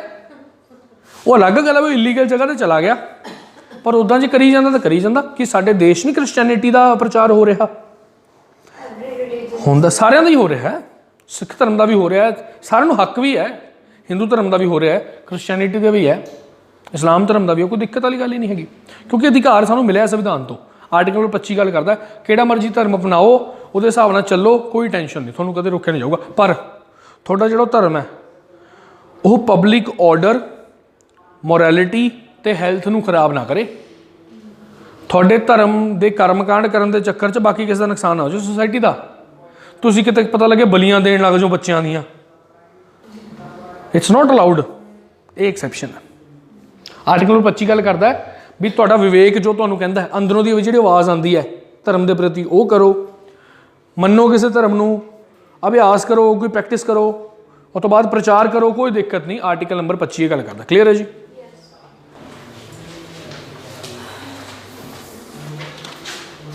ਆਰਟੀਕਲ ਨੰਬਰ 26 ਕੀ ਕਹਿੰਦਾ ਜੀ? ਲੋਕਾਂ ਨੂੰ ਆਪਣੇ ਧਰਮ ਦਾ ਪ੍ਰਚਾਰ ਕਰਨ, ਧਾਰਮਿਕ ਸੰਸਥਾਵਾਂ ਸਥਾਪਿਤ ਕਰਨ, ਉਸ ਵਿੱਚ ਚੱਲ ਰਹੇ ਅਚਲ ਸੰਪत्ति ਤੇ ਉਸ ਦਾ ਪ੍ਰਬੰਧ ਕਰਨ ਦੀ ਆਜ਼ਾਦੀ ਦਿੰਦਾ ਹੈ। ਮਤਲਬ ਤੁਸੀਂ ਆਪਣੀ ਇੱਕ ਇੰਸਟੀਟਿਊਸ਼ਨ ਬਣਾ ਸਕਦੇ ਹੋ, ਉਹਨੂੰ ਚਲਾ ਸਕਦੇ ਹੋ, ਉਹਦੇ ਆਪਣੇ ਰੂਲਸ ਬਣਾ ਸਕਦੇ ਹੋ, ਜਿਹੜੀ ਤੁਹਾਡੀ ਪ੍ਰਾਪਰਟੀ ਆ ਉਹਨੂੰ ਤੁਸੀਂ ਐਡਮਿਨਿਸਟਰ ਕਰ ਸਕਦੇ ਹੋ, ਆਪਣੀ ਜਿਹੜੀ ਸੰਪत्ति ਹੈ ਉਹਨੂੰ ਆਪਣੇ ਹਿਸਾਬ ਨਾਲ ਵਧਾ ਜਾਂ ਘਟਾ ਸਕਦੇ ਹੋ। ਗੱਲ ਸਮਝ ਆਈ? ਕਲੈਕਟਿਵਲੀ ਮਤਲਬ ਕਿ ਤੁਸੀਂ ਉਹ ਕਰ ਸਕਦੇ ਹੋ। ਤਾਂ ਕੀ ਲਿਖਿਆ? ਐਸਟੈਬਲਿਸ਼ ਐਂਡ ਮੇਨਟੇਨ ਇੰਸਟੀਟਿਊਸ਼ਨ, ਸੰਸਥਾਵਾਂ। ਜਿਵੇਂ ਹੁੰਦਾ ਨਹੀਂ, ਜਿਵੇਂ ਸਪੋਜ਼ ਕਰੋ ਸਿੰਘ ਸਭਾ, ਗੁਰਦੁਆਰਾ ਸਭਾ, ਸ਼੍ਰੋਮਣੀ ਗੁਰਦੁਆਰਾ ਪ੍ਰਬੰਧਕ ਕਮੇਟੀ, ਜਾਂ ਉੱਦਾਂ ਹਰ ਧਰਮ 'ਚ ਨੇ ਇੱਦਾਂ ਟਰਸਟ ਨਹੀਂ ਬਣੇ ਹੁੰਦੇ ਬੰਦਰਾਂ ਦੇ, ਮਸੀਤਾਂ ਦੇ ਬਣੇ ਹੁੰਦੇ ਨੇ, ਮਤਲਬ ਚੈਰੀਟੇਬਲ ਸੰਸਥਾਵਾਂ ਦੇ ਰੂਪ ਦੇ ਵਿੱਚ ਜਾਂ ਕਿਸੇ ਵੀ ਰੂਪ ਦੇ ਵਿੱਚ ਉਹ ਆਪਣੇ ਇੰਸਟੀਟਿਊਸ਼ਨਸ ਨੂੰ ਰਜਿਸਟਰ ਵੀ ਕਰ ਸਕਦੇ ਨੇ, ਕੋਈ ਦਿੱਕਤ ਵਾਲੀ ਗੱਲ ਨਹੀਂ। ਠੀਕ ਹੈ ਜੀ? ਆਪਣੇ ਖੁਦ ਦੇ ਜਿਹੜੇ ਉਹਨਾਂ ਦੇ ਅਫੇਅਰਸ ਨੇ, ਮਤਲਬ ਆਪਣੇ ਸਾਰੇ ਉਹਨਾਂ ਦੇ ਕੰਮ ਕਰਨ ਦੇ ਤਰੀਕੇ ਨੇ, ਉਹਨੂੰ ਰੈਗੂਲੇਟ ਜਾਂ ਕੰਟਰੋਲ ਕਰ ਸਕਦੇ ਨੇ। ਆਪਣੀ ਪ੍ਰੋਪਰਟੀ ਨੂੰ ਉਹ ਆਪਣੇ ਹਿਸਾਬ ਨਾਲ ਇੱਧਰ ਉੱਧਰ ਚੇਂਜ ਕਰ ਸਕਦੇ ਨੇ, ਹੈ ਨਾ, ਆਪਣੀ ਪ੍ਰੋਪਰਟੀ ਨੂੰ ਉਹ ਆਪਣੇ ਹਿਸਾਬ ਨਾਲ ਯੂਜ਼ ਕਰ ਸਕਦੇ ਨੇ। ਇਹ ਕਲੈਕਟਿਵ ਫਰੀडम ਦਿੰਦਾ ਸਾਨੂੰ, ਮਤਲਬ ਕਿਉਂਕਿ ਇੰਸਟੀਟਿਊਸ਼ਨ ਦੇ ਵਿੱਚ ਇੱਕ ਬੰਦਾ ਤਾਂ ਨਹੀਂ ਹੋਊਗਾ ਨਾ, ਕਈ ਲੋਕ ਹੋਣਗੇ, ਤਾਂ ਫਿਰ ਮਿਲ ਕੇ ਜਦੋਂ ਕੋਈ ਕੰਮ ਕਰਨਗੇ ਤਾਂ ਇਸ ਕਰਕੇ ਕਲੈਕਟਿਵ ਰਾਈਟ ਹੈ, ਇੱਕ ਸਾਂਝਾ ਅਧਿਕਾਰ ਹੈ। ठीक है जी। साइड इफेक्ट्स तो कुछ नहीं है, ये तो बेनिफिट है, हमारे को राइट मिला हुआ है। साइड इफेक्ट एक्सेप्शंस, बस वही एक्सेप्शन है जी। एक्सेप्शन भी सेम ही है कि आपका जो इंस्टीट्यूशन है या आपके जो रूल्स हैं या आपकी जो प्रॉपर्टी है, ऐसा नहीं है जी किसी ने जमीन दब के तुम अपनी संस्था के नाम पर कर ली, होंदा नहीं हमें खबरां च आउंदा नहीं हैगा, कहंदे ब्यास आने ते एलीगेशन नहीं लगदी। ਮੈਨੂੰ ਨਹੀਂ ਪਤਾ ਸਹੀ ਹੈ ਗਲਤ ਹੈ, I don't know about that, ਪਰ ਉਹ ਚੀਜ਼ ਨਹੀਂ ਹੋਣੀ ਚਾਹੀਦੀ। ਕਿਸੇ ਦੇ ਹੋਰ ਦੇ ਰਾਈਟ ਨੂੰ ਨਾ ਖਰਾਬ ਕਰ ਦੋ अपने चक्कर ਚ। क्लियर है जी। तो एक्सेप्शंस वही हैं कि पब्लिक ऑर्डर, मोरालिटी और हेल्थ पे नुकसान नहीं होना चाहिए। आर्टिकल नंबर 27 कहता ਜਿਹੜਾ ਤੁਸੀਂ ਧਰਮ ਦੇ ਪ੍ਰਚਾਰ ਕਰਨ ਵਾਸਤੇ ਜੋ ਵੀ ਤੁਸੀਂ ਮਤਲਬ ਕਿ ਐਕਟੀਵਿਟੀ ਕਰਦੇ ਹੋ ਉਹਦੇ ਉੱਪਰ ਕੋਈ ਤੁਹਾਨੂੰ ਧਨ ਮਤਲਬ ਟੈਕਸ ਦੇਣ ਦੀ ਲੋੜ ਨਹੀਂ ਹੈਗੀ। ਮਤਲਬ you are exempted to pay any kind of tax for the promotion of religion. ਧਰਮ ਦੇ ਨਾਂ ਤੇ ਚੰਦਾ ਲੈਣ ਦੀ ਮਨਾਹੀ ਕੀਤੀ, ਮਤਲਬ ਟੈਕਸ ਨਹੀਂ ਲੈ ਸਕਦੇ ਤੁਸੀਂ, ਸਰਕਾਰ ਤੁਹਾਡੇ ਤੋਂ ਟੈਕਸ ਨਹੀਂ ਲਊਗੀ, ਪਰ ਸਰਕਾਰ ਤੁਹਾਡੇ ਤੇ ਡਿਊਟੀ ਲਾ ਸਕਦੀ ਹੈ, ਕੋਈ ਫੀਸ ਲਾ ਸਕਦੀ ਹੈ ਤਾਂ ਕਿ ਤੁਹਾਨੂੰ ਹੀ ਬੈਟਰ ਫੈਸਿਲਿਟੀਜ਼ ਦਿੱਤੀਆਂ ਜਾ ਸਕਣ। ਪਰਚੀ ਲਾਤੀ ਵੀ 10 ਰੁਪਏ ਪਰਚੀ ਕਟਾਣੀ ਪਊਗੀ ਜੇ ਅੰਦਰ ਜਾਣਾ, ਹੋ ਸਕਦਾ ਤੁਹਾਨੂੰ ਹੀ ਬੈਨੀਫਿਟ ਦੇਣਾ ਹੋਵੇ ਸਰਕਾਰ ਨੇ ਕੋਈ, ਹੈ ਨਾ, ਕਿਉਂਕਿ ਉੱਥੇ ਜਿਹੜੇ ਸਾਰੇ ਲੋਕ ਲੱਗੇ ਹੋਏ ਨੇ ਉਹਨਾਂ ਦੀ ਤਨਖਾਹਾਂ ਵੀ ਤਾਂ ਕੱਢਣੀਆਂ ਨੇ, ਅਤੇ ਉੱਥੇ ਜਿਹੜੇ ਇਨਫਰਾਸਟਰਕਚਰ ਜਿਹੜਾ ਬਣ ਰਿਹਾ ਉਹਦੇ ਵਾਸਤੇ ਸਰਕਾਰ ਤੁਹਾਡੇ 'ਤੇ ਕੋਈ ਡਿਊਟੀ ਲਾ ਸਕਦੀ ਹੈ, ਪਰ ਉਹਦਾ ਟੈਕਸ ਨਹੀਂ ਲੱਗੂਗਾ। ਜਦੋਂ ਤੁਸੀਂ ਧਰਮ ਦਾ ਪ੍ਰਚਾਰ ਕਰੋਗੇ ਤੁਹਾਨੂੰ ਕੋਈ ਟੈਕਸ ਦੇਣ ਦੀ ਲੋੜ ਨਹੀਂ।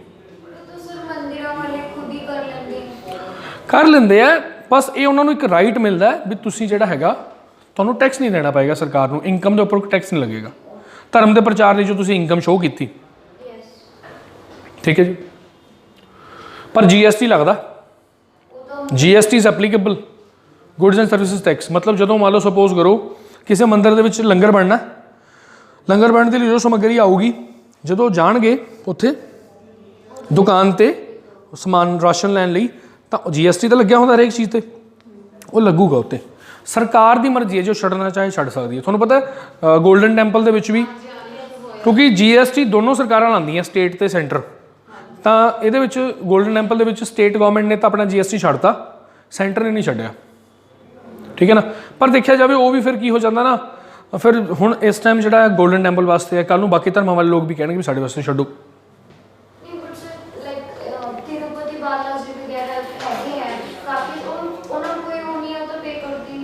ਨਹੀਂ ਦੇਖੋ, ਉਹਨਾਂ ਨੂੰ ਜਿਹੜੀ ਇਨਕਮ ਹੁੰਦੀ ਹੈ ਨਾ, ਜਦੋਂ ਉਹਨਾਂ 'ਤੇ ਦਾਨ ਚੜ੍ਹਦਾ, ਕਾਫੀ ਲੱਖਾਂ ਕਰੋੜਾਂ ਰੁਪਏ, ਅਰਬਾਂ ਰੁਪਏ ਦਾਨ ਚੜ੍ਹਦਾ, ਉਹਦੇ 'ਤੇ ਕੋਈ ਟੈਕਸ ਨਹੀਂ ਦੇਣਗੇ ਉਹ। ਮੈਂ ਮੰਨ ਲਓ ਫੀਸ ਇਕੱਠੀ ਕਰਦਾ, 1 ਕਰੋੜ ਰੁਪਏ ਫੀਸ ਇਕੱਠੀ ਹੋ ਗਈ ਮੰਨ ਲਓ ਮੈਨੂੰ ਸਾਲ 'ਚ, ਤਾਂ I have to pay tax according to my slabs, ਹੈ ਨਾ। ਪਰ if I become a baba and I will collect ਦਾਨ from you, then I will just continuing filling my tijoris, then there will be no need to pay any tax। धर्म के नाम पर जो कि मैं सोच रहा बन जा। ठीक है जी। अच्छा, आर्टिकल नंबर 28 धर्म की आज़ादी का लास्ट आर्टिकल नंबर है, क्योंकि 25 तो 28 सी ना। 28 नंबर की कहता जी भी तुसी इस दो गल्लां ने। सब तो मेन गल यह है भी कोई भी इहो जिहा अदारा है, कोई भी इहो जी संस्था है, इंस्टीट्यूशन है जो कि गवर्नमेंट के अंडर है, स्टेट के अंडर है, उस संस्था दे विच तुसी किसी नूं कोई पर्टिकुलर रिलीजीयस इंस्ट्रक्शनस नहीं दे सकते, अते जे दे रहे हो तो मना कर सकदा लैण तो। कोई गवर्नमेंट स्कूल दे विच, तो कोई गवर्नमेंट स्कूल्स ने, है ना, रिलीजीयस वो सब गवर्नमेंट दी संस्थावां ने, गवर्नमेंट के फंड नाल चलदियां ने। उस जगह ते कोई भी जना तुहानूं किसी एक धर्म नूं मनण दे लई फोर्स नहीं कर सकता, क्योंकि उत्थे तो हर धर्म के लोग आउणगे। जो किसी एक धर्म के लोगों को ज़्यादा वो करनगे तो बाकियों नहीं करनगे, तो फिर इदां दा धर्म का अधिकार साडा हो जाऊगा ना, समानता नहीं ना रहूगी। गल समझ आई? इत्थे बड़ा पंगा पेगा सी हमचिड़ी स्कूल च। ਹਾਂਜੀ ਸਰ, ਇਹ ਅਕੈਡਮੀ ਵਾਲੇ ਘੰਟਾ ਘੰਟਾ ਪਾਰਟੀ ਹੋਏ ਜਾਂਦੇ ਨੇ। नहीं वो नहीं मैं I am not talking, no no no no no no no no no no no no government school की गल कर रहा मैं। गवर्नमेंट स्कूल दे विच कुछ किसी ने किसी पर्टिकुलर धर्म के इंस्ट्रक्शनस की कोई कुछ हो गया सी कॉन्सैप्ट देने की गल, तो रिकॉर्डिंग वगैरह भी हो गई सी, फिर वो बहुत मसला अगे तक चला गया सी, पर सुलझ गया। तुसी किसी ਰਾਜ ਦੇ ਸੰਸਥਾ ਦੇ ਵਿੱਚ ਦੇਖੋ ਪੜੋ, ਵਿਦਿਅਕ ਸੰਸਥਾਵਾਂ ਵਿੱਚ ਧਾਰਮਿਕ ਸਿੱਖਿਆ ਦੇਣ ਦੀ ਮਨਾਹੀ ਕੀਤੀ ਗਈ ਹੈ। ਕਿਹੜੇ ਵਿਦਿਅਕ ਸੰਸਥਾਵਾਂ? ਜਿਹੜੀਆਂ ਸਰਕਾਰ ਤੋਂ ਪੈਸੇ ਲੈਂਦੀਆਂ, ਸਰਕਾਰ ਦੇ ਉਹਦੇ ਚੱਲਦੀਆਂ, ਸਰਕਾਰ ਦੇ ਅਧੀਨ ਨੇ। ਇਦਾਂ ਨਹੀਂ ਹੈਗਾ, ਉੱਦਾਂ ਤਾਂ ਮੇਰੀ ਵੀ ਰਿਲੀਜੀਅਸ ਇੰਸਟੀਟਿਊਸ਼ਨ ਹੈ, ਸੌਰੀ ਐਜੂਕੇਸ਼ਨਲ ਇੰਸਟੀਟਿਊਸ਼ਨ ਹੈ, ਪਰ ਮੇਰੀ ਤਾਂ ਪ੍ਰਾਈਵੇਟ ਹੈ ਨਾ, ਮੈਂ ਜੋ ਮਰਜ਼ੀ ਦੇਈ ਜਾਵਾਂ ਜੀ, ਹੈ ਨਾ। ਕਹਿੰਦਾ ਜੀ ਵਿਦਿਅਕ ਸੰਸਥਾਵਾਂ ਧਾਰਮਿਕ ਸਿੱਖਿਆ ਦੇ ਸਕਦੀਆਂ ਹਨ, ਪਰ ਕਿਸੇ ਵੀ ਬੱਚੇ ਨੂੰ ਧਾਰਮਿਕ ਸਿੱਖਿਆ ਲੈਣ ਲਈ ਮਜਬੂਰ ਨਹੀਂ ਕੀਤਾ ਜਾ ਸਕਦਾ। ਦੇ ਸਕਦੀਆਂ ਉਹ, ਜੇ ਮੰਨ ਲਓ ਉੱਥੇ ਕੋਈ ਗਾਇਆ ਜਾ ਰਿਹਾ ਗਾਣਾ, ਕਿੱਦਾਂ ਦਾ ਸੌਂਗ ਗਾਇਆ ਜਾ ਰਿਹਾ, ਤਾਂ ਤੁਸੀਂ ਉਹ ਬੱਚੇ ਨੂੰ ਮਜਬੂਰ ਨਹੀਂ ਕਰ ਸਕਦੇ ਤੂੰ ਗਾ। ਜੇ ਉਹ ਚਾਹੇ ਤਾਂ ਸ਼ਾਂਤ ਰਹਿ ਸਕਦਾ, ਸਰ ਮੈਂ ਨਹੀਂ, I don't want to take this religious instruction. ਠੀਕ ਹੈ ਜੀ। ਹੁਣ ਤੁਸੀਂ ਕਹੋਗੇ ਵੀ ਦੇ ਹੀ ਕਿਉਂ ਰਹੇ ਨੇ, ਫਿਰ ਦੇਣ 'ਤੇ ਵੀ ਮਨਾਹੀ ਕਰੋ। ਦੇਣ 'ਤੇ ਮਨਾਹੀ ਹੈ, ਦੇਣ 'ਤੇ ਮਨਾਹੀ ਹੈ, ਪਰ ਸੁਣੋ, ਜਿਹੜੀਆਂ ਐਜੂਕੇਸ਼ਨਲ ਇੰਸਟੀਟਿਊਸ਼ਨਸ ਹੁੰਦੇ ਨੇ ਨਾ, ਉਹ ਕਈ ਤਰ੍ਹਾਂ ਦੇ ਹੁੰਦੇ ਨੇ, ਸਿੱਖਿਅਕ ਅਦਾਰੇ ਕਈ ਤਰ੍ਹਾਂ ਦੇ ਨੇ। ਦੇਖੋ ਸਭ ਤੋਂ ਪਹਿਲਾਂ ਤਾਂ ਉਹ ਹੈ ਜਿਹੜਾ ਪੂਰੀ ਤਰ੍ਹਾਂ ਸਰਕਾਰ ਦੇ ਅਧੀਨ ਹੈ, ਪੂਰੀ ਤਰ੍ਹਾਂ ਸਰਕਾਰ ਦੇ ਅਧੀਨ ਹੈ। ਇੱਥੇ ਤਾਂ ਤੁਸੀਂ ਦੇ ਹੀ ਨਹੀਂ ਸਕਦੇ, ਕੋਈ ਧਾਰਮਿਕ ਸਿੱਖਿਆ ਦੇ ਹੀ ਨਹੀਂ ਸਕਦੇ। ਹੁਣ ਸਰਕਾਰੀ ਸਕੂਲ ਤਾਂ ਸਰਕਾਰ ਦੇ ਅਧੀਨ ਹੀ ਨੇ, ਉੱਥੇ ਤਾਂ ਕੋਈ ਉੱਥੇ ਦੇਣਾ ਹੀ ਮਨਾਹੀ ਹੈ ਜੀ। It's illegal to give any particular religious instruction. ਠੀਕ ਹੈ ਜੀ। ਅੱਛਾ, ਬਾਕੀ ਜਿਹੜੀਆਂ ਚੀਜ਼ਾਂ ਨੇ, ਸਪੋਜ਼ ਕਰੋ ਕੋਈ ਮਾੜੀ ਮੋਟੀ ਏਡ ਲੈ ਰਿਹਾ ਸਰਕਾਰ ਤੋਂ, ਕੋਈ ਮਾੜਾ ਮੋਟਾ ਫੰਡ ਲੈਂਦਾ ਟਰਸਟ ਦੇ ਰੂਪ ਦੇ ਵਿੱਚ, ਮੰਤਰੀ ਆਇਆ ਜੀ, ਮੰਤਰੀ ਨੇ ਐਲਾਨ ਕਰਤਾ ਵੀ ਚਲੋ ਤੁਹਾਨੂੰ ਦੇ ਦਾਂਗੇ ਅਸੀਂ ਕੁਝ, ਜਾਂ ਕੋਈ ਸੰਸਥਾ ਜਿਹੜੀ ਰੈਕੋਗਨਾਈਜ਼ ਹੈ ਸਟੇਟ ਦੁਆਰਾ, ਮਾਨਤਾ ਪ੍ਰਾਪਤ ਹੈ ਜਿਹਨੂੰ, ਉਹ ਤਾਂ ਪ੍ਰਾਈਵੇਟ ਨੂੰ ਵੀ ਹੋ ਸਕਦੀ ਹੈ। ਅਤੇ ਕੋਈ ਮੰਨ ਲਓ ਇਹ ਜਿਹੜੀ ਸਰਕਾਰ ਚਲਾ ਰਹੀ ਹੈ ਪਰ ਬਣੀ ਕਿਸੇ ਪਾਰਟੀਕੂਲਰ ਧਰਮ ਦੇ ਅਧੀਨ ਹੀ ਸੀ ਕੋਈ ਸੰਸਥਾ, ਉਹਨਾਂ 'ਚ ਆਪਾਂ ਦੇ ਸਕਦੇ ਹਾਂ ਧਾਰਮਿਕ ਸਿੱਖਿਆ। ਠੀਕ ਹੈ ਨਾ, ਪਰ ਲੋਕ ਉਹ 'ਚ ਵੀ ਮਨਾ ਕਰ ਸਕਦੇ ਨੇ ਲੈਣ ਤੋਂ, ਇਹ ਗੱਲ ਦਾ ਧਿਆਨ ਰੱਖਿਓ। ਕੁੱਲ ਮਿਲਾ ਕੇ ਗੱਲ ਇਹ ਹੈ ਜੀ ਕਿ ਸਰਕਾਰੀ ਸਿੱਖਿਆ ਜਿਹੜੀ ਸਰਕਾਰੀ ਸੰਸਥਾ, ਉਹਦੇ ਵਿੱਚ ਕੋਈ ਧਾਰਮਿਕ ਸਿੱਖਿਆ ਦੀ ਉਹ ਨਹੀਂ ਦਿੱਤੀ ਜਾਊਗੀ, ਇੰਸਟਰਕਸ਼ਨਸ ਨਹੀਂ ਦਿੱਤੀਆਂ ਜਾਣਗੀਆਂ। ਪਰ ਜੇ ਕੋਈ ਦਿੰਦਾ ਵੀ ਹੈ ਕਿਸੇ ਪਾਰਟੀਕੂਲਰ ਉਹਦੇ ਚੱਕਰ 'ਚ, ਤਾਂ ਫਿਰ ਉਹ ਤੁਸੀਂ ਲੈ ਮਨਾ ਕਰ ਸਕਦੇ ਹੋ ਉਸ ਚੀਜ਼ ਤੋਂ ਵੀ I don't want. Article number 28 ਇਹ ਸੀਗਾ ਜੀ 25 ਤੋਂ ਲੈ ਕੇ 28, right to freedom of religion. 25 ਕੀ ਕਹਿੰਦਾ ਸੀ ਵੀ ਜਿਹੜਾ ਮਰਜ਼ੀ ਧਰਮ ਅਪਣਾਓ, ਜੋ ਮਰਜ਼ੀ ਕਰੋ। 26 ਕੀ ਕਹਿੰਦਾ ਸੀ ਵੀ ਤੁਸੀਂ ਧਾਰਮਿਕ ਸੰਸਥਾਵਾਂ ਬਣਾਓ, ਪ੍ਰੋਪਰਟੀ ਨੂੰ ਮੂਵ ਕਰੋ, ਓਨ ਕਰੋ, ਸੈਲ ਕਰੋ। 27 ਕੀ ਕਹਿੰਦਾ ਸੀ ਵੀ ਟੈਕਸ ਦੇਣ ਦੀ ਲੋੜ ਨਹੀਂ। 28 ਕੀ ਕਹਿੰਦਾ ਸੀ ਵੀ ਗਵਰਨਮੈਂਟ ਇੰਸਟੀਟਿਊਸ਼ਨਸ ਦੇ ਵਿੱਚ ਧਾਰਮਿਕ ਸਿੱਖਿਆ ਨਹੀਂ ਦੇ ਸਕਦੇ, ਜੇ ਦੇ ਰਹੇ ਹੋ ਤਾਂ ਉਹ ਬੰਦਾ ਲੈਣ ਤੋਂ ਮਨਾ ਵੀ ਕਰ ਸਕਦਾ। ਆਰਟੀਕਲ ਨੰਬਰ 25 ਤੇ 28 ਤੋਂ ਕਲੀਅਰ ਹੋ ਗਿਆ? ਹੋ ਗਿਆ ਜੀ। ਆਰਟੀਕਲ ਨੰਬਰ 29 ਇਹ ਗੱਲ ਕਰਦਾ ਜੀ ਅਲਪਸੰਖਿਅਕ ਮਾਈਨੋਰਿਟੀਜ਼ ਦੀ। ਦੇਖੋ ਪਹਿਲੀ ਗੱਲ ਤਾਂ ਇਹ, ਸਾਡੇ ਦੇਸ਼ 'ਚ ਦੋ ਤਰ੍ਹਾਂ ਦੀਆਂ ਮਾਈਨੋਰਿਟੀਜ਼ ਨੇ ਜਿਹਨੂੰ ਆਪਾਂ ਮਤਲਬ ਅਲਪਸੰਖਿਅਕ ਕਹਿੰਦੇ ਆ। ਇੱਕ ਤਾਂ ਧਰਮ ਦੇ ਆਧਾਰ 'ਤੇ, ਇੱਕ ਭਾਸ਼ਾ ਦੇ ਆਧਾਰ 'ਤੇ। ਠੀਕ ਹੈ ਜੀ, ਇਹ ਦੋਨਾਂ 'ਤੇ ਲਾਗੂ ਹੁੰਦਾ ਕਾਨੂੰਨ। ਪਹਿਲੀ ਗੱਲ, ਘੱਟ ਗਿਣਤੀ ਦੇ ਲੋਕਾਂ ਨੂੰ ਆਪਣੀ ਭਾਸ਼ਾ, ਲਿਪੀ ਅਤੇ ਸੱਭਿਆਚਾਰ ਨੂੰ ਕਾਇਮ ਰੱਖਣ ਦਾ ਅਧਿਕਾਰ ਹੈ। ਠੀਕ ਹੈ ਜੀ।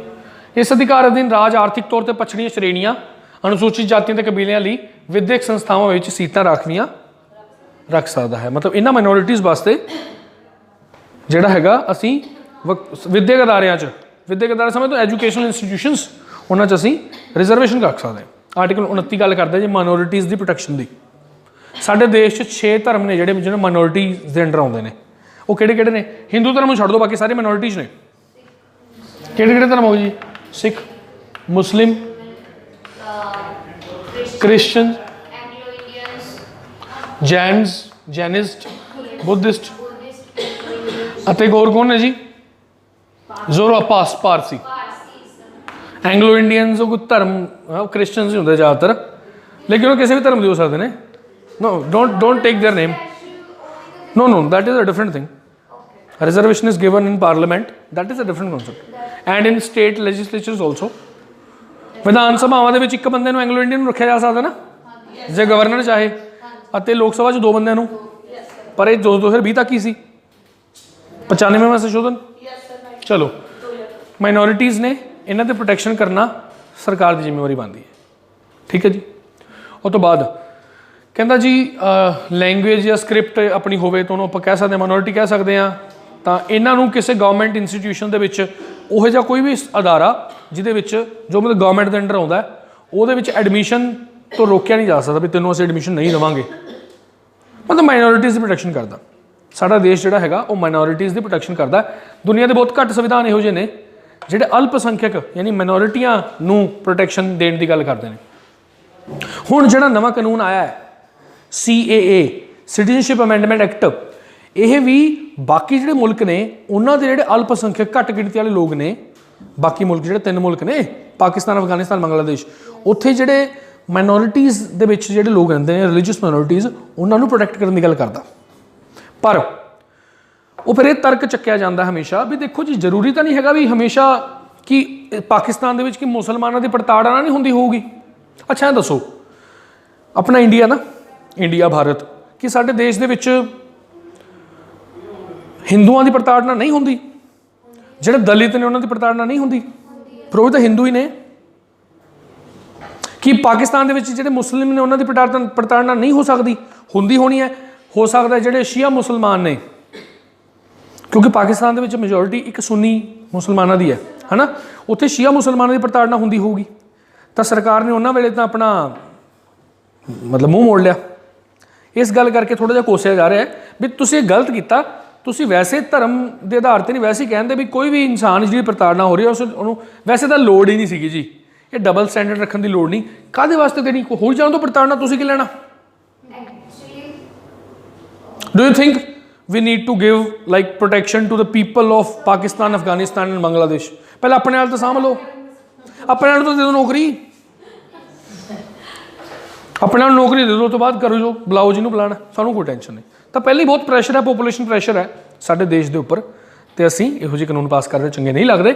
ਉੱਤੋਂ ਫਿਰ ਇਸ਼ੂ ਬਣ ਗਿਆ ਬਈ ਭਾਈ ਇੱਕ ਧਰਮ ਨੂੰ ਬਾਹਰ ਰੱਖਿਆ ਗਿਆ, ਇਸਲਾਮ ਧਰਮ ਨੂੰ ਬਾਹਰ ਰੱਖਿਆ ਗਿਆ। ਫਿਰ ਉਹ ਤਰਕ ਇਹ ਦੇ ਰਹੇ ਨੇ ਵੀ ਇਸਲਾਮਿਕ ਕੰਟਰੀ 'ਚ ਇਸਲਾਮ ਨੂੰ ਕੀ ਖਤਰਾ ਹੋ ਸਕਦਾ, ਉਹ ਇਹ ਤਰਕ ਦਿੰਦੇ ਨੇ।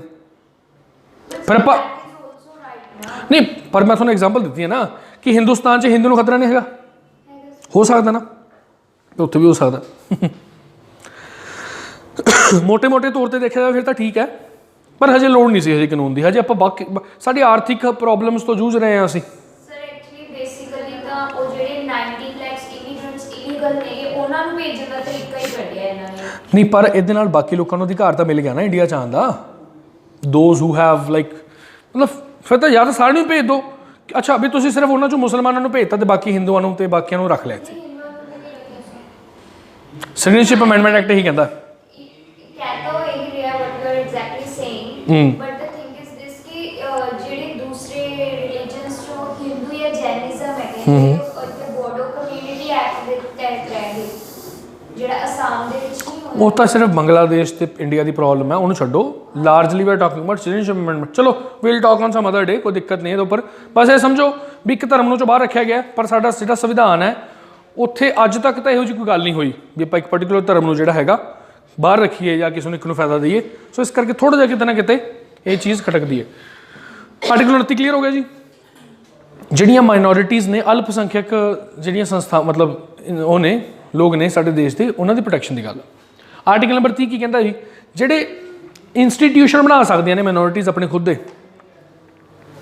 ਕਹਿੰਦੇ ਜੀ ਭਾਸ਼ਾ ਅਤੇ ਧਰਮ ਦੇ ਆਧਾਰ 'ਤੇ ਘੱਟ ਗਿਣਤੀ ਦੇ ਲੋਕ ਆਪਣੀਆਂ ਵਿਦਿਅਕ ਸੰਸਥਾਵਾਂ ਖੋਲ੍ਹ ਸਕਦੇ ਹਨ ਅਤੇ ਉਹਨਾਂ ਦਾ ਪ੍ਰਬੰਧ ਚਲਾ ਸਕਦੇ ਹਨ। ਰਾਜ ਵਿਦਿਅਕ ਸੰਸਥਾਵਾਂ ਨੂੰ ਵਿੱਤੀ ਸਹਾਇਤਾ ਦਿੰਦੇ ਸਮੇਂ ਇਹ ਵਿਤਕਰਾ ਨਹੀਂ ਕਰਦਾ ਕਿ ਘੱਟ ਗਿਣਤੀ ਵੱਲੋਂ ਚਲਾਈਆਂ ਜਾ ਰਹੀਆਂ ਹਨ।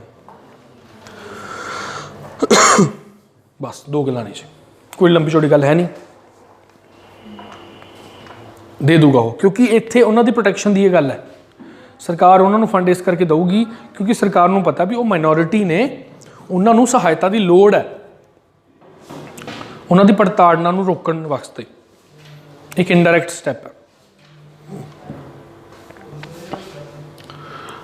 ਅੱਛਾ ਇਹਦੇ 'ਚ ਗੱਲ ਪਤਾ ਕੀ ਕਿਉਂ ਪੜ੍ਹ ਰਹੇ ਆਪਾਂ ਇਹਨੂੰ? ਹੁਣ ਸਰਕਾਰ ਫੰਡ ਵੀ ਦੇ ਸਕਦੀ ਹੈ, ਸਰਕਾਰ ਦੇ ਫੰਡ ਦੇਣ ਦੇ ਬਾਵਜੂਦ ਵੀ ਉਹ ਆਪਣੀ ਸੰਸਥਾ ਨੂੰ ਆਪਣੇ ਹਿਸਾਬ ਨਾਲ ਚਲਾ ਸਕਦੇ ਨੇ। ਇਹ ਵਿਸ਼ੇਸ਼ ਅਧਿਕਾਰ ਮਿਲਿਆ ਹੋਇਆ ਉਹਨਾਂ ਨੂੰ। ਉੱਦਾਂ ਆਪਾਂ ਕੀ ਪੜ੍ਹਿਆ? ਜਦੋਂ ਸਰਕਾਰ ਨੇ ਫੰਡ ਦਿੱਤਾ ਫਿਰ ਤੁਸੀਂ ਧਾਰਮਿਕ ਇੰਸਟਰਕਸ਼ਨ ਨਹੀਂ ਦੇ ਸਕਦੇ, ਪਰ ਇਹ ਦੇ ਸਕਦੇ ਨੇ। ਠੀਕ ਹੈ ਜੀ। ਅਕੈਡਮੀਜ਼ ਨੇ ਜਿਹੜੀਆਂ, ਜਾਂ ਫਿਰ ਮਦਰਸਾਜ਼ ਨੇ, ਲਾਈਕ ਦੈਟ। ਕੁਛ ਕੌਨਵੈਂਟ ਸਕੂਲਸ ਨੇ, ਮੰਨ ਲਓ ਸਰਕਾਰ ਨੇ ਉਹਨਾਂ ਨੂੰ ਦਿੱਤਾ ਫੰਡ, ਦੇ ਦਿੱਤੀ ਹੈ ਸਰਕਾਰ, ਏਡ ਕਰ ਰਹੀ ਹੈ ਉਹਨਾਂ ਨੂੰ, ਦਿੰਦੀ ਹੈ। ਜਿਹੜੀਆਂ ਅਕੈਡਮੀਜ਼ ਨੇ ਉਹਨਾਂ ਨੂੰ ਮਿਲਦੀ ਹੈ ਏਡ, ਸਰਕਾਰ ਵੱਲੋਂ ਮਿਲਦੀ ਹੋਣੀ ਹੈ। ਅਤੇ ਪਰ ਫਿਰ ਵੀ ਉਹ ਇੰਸਟਰਕਸ਼ਨਸ ਦੇ ਰਹੇ ਨੇ ਕਿਉਂਕਿ ਉਹਨਾਂ ਨੂੰ ਮਾਈਨੋਰਿਟੀ ਦੇ ਤਹਿਤ ਅਧਿਕਾਰ ਮਿਲਿਆ ਹੋਇਆ। ਠੀਕ ਹੈ ਜੀ। ਅੱਛਾ ਜੀ, ਉਸ ਤੋਂ ਬਾਅਦ ਆਰਟੀਕਲ 31 ਤਾਂ ਖਤਮ ਹੋ ਗਿਆ। ਉਹਦੇ ਬਾਰੇ ਤਾਂ ਪੜ੍ਹਨਾ ਹੈ ਕਿ ਮੈਂ ਤੁਹਾਨੂੰ ਕਿਹਾ ਸੀ ਸਾਡੇ ਸੰਵਿਧਾਨ ਦਾ ਜਿਹੜਾ ਪਾਰਟ ਨੰਬਰ 12 ਹੈ, ਭਾਗ 12, ਉਹਦੇ ਵਿੱਚ ਆਰਟੀਕਲ 300A ਦੇ ਰੂਪ 'ਚ ਹੁਣ ਉਹ ਜਾ ਕੇ ਜਮ੍ਹਾਂ ਹੋ ਗਿਆ। ਹੁਣ ਇੱਕ ਕਾਨੂੰਨੀ ਅਧਿਕਾਰ ਬਣ ਚੁੱਕਿਆ। It's a legal right, legal right. ਕਾਨੂੰਨੀ ਤੌਰ ਤੇ ਤੁਸੀਂ ਉਹਦੀ ਮੰਗ ਕਰ ਸਕਦੇ ਹੋ, ਤੁਹਾਨੂੰ ਲੱਗਦਾ ਵੀ ਕਿਸੇ ਨੇ ਤੁਹਾਡੀ ਪ੍ਰਾਪਰਟੀ ਦੇ ਉੱਪਰ ਇਲੀਗਲ ਕਬਜ਼ਾ ਕਰ ਲਿਆ, ਪਰ ਤੁਹਾਡਾ ਮੌਲਿਕ ਅਧਿਕਾਰ ਨਹੀਂ ਹੈਗਾ, ਖੋਇਆ ਜਾ ਸਕਦਾ, ਤੁਹਾਡੇ ਤੋਂ ਪ੍ਰਾਪਰਟੀ ਖੋਈ ਜਾ ਸਕਦੀ ਹੈ ਸਟੇਟ ਦੁਆਰਾ। ਕਹਿੰਦਾ ਜੀ ਸੰਵਿਧਾਨ ਨਿਰਮਾਤਾਵਾਂ ਨੂੰ ਭਾਰਤ ਦੇ ਨਾਗਰਿਕਾਂ ਦੇ ਮੌਲਿਕ ਅਧਿਕਾਰਾਂ ਨੂੰ ਸੰਵਿਧਾਨ ਦੇ ਵਿੱਚ ਦਰਜ ਕਰਨ ਦੇ ਨਾਲ ਨਾਲ ਇਹਨਾਂ ਨੂੰ ਲਾਗੂ, ਕਿਉਂਕਿ ਜੇ ਜਦੋਂ ਤੱਕ ਸਾਡੇ ਮੌਲਿਕ ਅਧਿਕਾਰ ਲਾਗੂ ਨਾ ਹੋਏ ਤਾਂ ਫਿਰ ਉਹਦਾ ਫਾਇਦਾ ਕੀ ਹੈ? ਐਪਲੀਕੇਸ਼ਨ ਜ਼ਿਆਦਾ ਇੰਪੋਰਟੈਂਟ ਹੈ ਨਾ, ਸਿਰਫ ਮੌਲਿਕ ਅਧਿਕਾਰ ਲਿਖ ਦੇਣਾ ਤਾਂ it's not a big deal. ਫਿਰ ਇਸ ਕਰਕੇ ਇਹਨਾਂ ਨੂੰ ਲਾਗੂ ਕਰਾਉਣ ਦੇ ਲਈ ਵੀ ਜੇ ਕਿਤੇ ਇਹੋ ਜਿਹੀ ਕੋਈ ਸਿਚੁਏਸ਼ਨ ਆ ਗਈ ਵੀ ਸਾਡੇ ਮੌਲਿਕ ਅਧਿਕਾਰ ਕੰਮ ਨਹੀਂ ਕਰ ਰਹੇ, ਠੀਕ ਹੈ ਨਾ, ਆਪਣੀ ਐਕਸ਼ਨ ਦੇ ਵਿੱਚ ਨਹੀਂ ਆ ਰਹੇ, ਉਸ ਕੇਸ ਦੇ ਵਿੱਚ ਅਸੀਂ ਸਿੱਧਾ ਸੁਪਰੀਮ ਕੋਰਟ ਦੇ ਵਿੱਚ ਜਾ ਸਕਦੇ ਹਾਂ ਆਰਟੀਕਲ 32 ਦੇ ਤਹਿਤ ਇਹਨਾਂ ਦੀ ਐਪਲੀਕੇਸ਼ਨ ਨੂੰ ਰਿਜ਼ਿਊਮ ਕਰਨ ਦੇ ਲਈ, ਇਹਨਾਂ ਨੂੰ ਚਲਾਉਣ ਦੇ ਲਈ ਵੀ ਭਾਈ ਸਾਨੂੰ ਅਧਿਕਾਰ ਮਿਲਿਆ ਸੀ, ਕੰਮ ਹੀ ਨਹੀਂ ਕਰ ਰਿਹਾ ਅਧਿਕਾਰ ਸਾਡਾ। ਫਿਰ ਉਸ ਕੇਸ ਦੇ ਵਿੱਚ ਸੁਪਰੀਮ ਕੋਰਟ ਜਾਂ ਹਾਈ ਕੋਰਟ ਹੈ ਜਿਹੜੀ, ਜਿੱਥੇ ਵੀ ਤੁਸੀਂ ਜਾਂਦੇ ਹੋ, ਉਹ ਸੁਪਰੀਮ ਕੋਰਟ ਜਿਸ ਸੰਸਥਾ ਦੁਆਰਾ ਤੁਹਾਡਾ ਅਧਿਕਾਰ ਜਿਹੜਾ ਹੈਗਾ ਉਹ ਰੋਕਿਆ ਜਾ ਰਿਹਾ, ਉਹਨੂੰ ਉਹ ਆਰਡਰ ਦੇ ਸਕਦੀ ਹੈ ਅਤੇ ਫਿਰ ਉਹਨੂੰ ਮਤਲਬ ਆਰਡਰ ਦੇਊਗੀ ਕਿ ਇਹਨੂੰ ਦਿਓ ਇਹਨਾਂ ਨੂੰ ਅਧਿਕਾਰ, ਠੀਕ ਹੈ ਜੀ। ਇਹਨੂੰ ਅਸੀਂ ਰਿਟ ਕਹਿ ਦਿੰਦੇ ਹਾਂ। 5 ਤਰ੍ਹਾਂ ਦੀ ਰਿਟ ਹੈ ਜੀ। ਦੇਖੋ ਇਹਦਾ ਕੰਮ ਕੀ ਹੈ ਜੀ, effective machinery for the enforcement, ਇੱਕ ਮਸ਼ੀਨ ਬਣਾ ਦੇਣੀ ਤਾਂ ਕਿ ਮੌਲਿਕ ਅਧਿਕਾਰ ਸਵੈ ਖੁਦ ਲਾਗੂ ਹੋ ਜਾਣ, ਲਾਗੂ ਹੁੰਦੇ ਰਹਿਣ। ਜੇ ਕਿਤੇ ਕੋਈ ਕਮੀ ਆਉਂਦੀ ਹੈ ਤਾਂ ਲੋਕ ਕੋਰਟ 'ਚ ਜਾ ਕੇ ਉਹਦਾ ਨਿਪਟਾਰਾ ਕਰਵਾ ਸਕਣ। ਦੂਜੀ ਗੱਲ, ਸਾਡੇ ਮੌਲਿਕ ਅਧਿਕਾਰ ਨੂੰ ਬਚਾਉਂਦੀ ਆ ਆਹ ਚੀਜ਼, ਕਿਉਂਕਿ ਅਸੀਂ ਸਿੱਧਾ ਸੁਪਰੀਮ ਕੋਰਟ ਚਲੇ ਜਾਵਾਂਗੇ ਆਰਟੀਕਲ 32 ਦੇ ਤਹਿਤ ਅਤੇ ਹਾਈ ਕੋਰਟ ਚਲੇ ਜਾਵਾਂਗੇ ਆਰਟੀਕਲ 226 ਦੇ ਤਹਿਤ। ਯਾਦ ਹੈ ਜੀ, we can directly move to supreme court. ਪਰ ਤੁਸੀਂ ਸੁਪਰੀਮ ਕੋਰਟ ਆਰਟੀਕਲ 32 ਦੇ ਤਹਿਤ ਸਿਰਫ ਉਦੋਂ ਜਾ ਸਕਦੇ ਹੋ ਜਦੋਂ ਤੁਹਾਡੇ ਮੌਲਿਕ ਅਧਿਕਾਰਾਂ ਦਾ ਖਨਨ ਹੋ ਰਿਹਾ। ਹਾਂਜੀ ਮੈਮ, ਕੁਲਦੀਪ ਮੈਮ, ਠੀਕ ਹੈ ਜੀ। You want a glass of water, take it, ਠੀਕ ਹੈ ਜੀ। ਜੇਕਰ ਤੁਹਾਡੇ ਮੌਲਿਕ ਅਧਿਕਾਰਾਂ ਦਾ ਖਨਨ ਹੁੰਦਾ ਹੈ ਤਾਂ ਹੀ ਤੁਸੀਂ ਸੁਪਰੀਮ ਕੋਰਟ ਦੇ ਵਿੱਚ ਜਾ ਸਕਦੇ ਹੋ ਆਰਟੀਕਲ 32 ਦੇ ਤਹਿਤ। ਹੋਰ ਕਿਸੇ ਕੇਸ ਨੂੰ ਲੈ ਕੇ ਤੁਸੀਂ ਸਿੱਧਾ ਸੁਪਰੀਮ ਕੋਰਟ 'ਚ ਨਹੀਂ ਜਾ ਸਕਦੇ।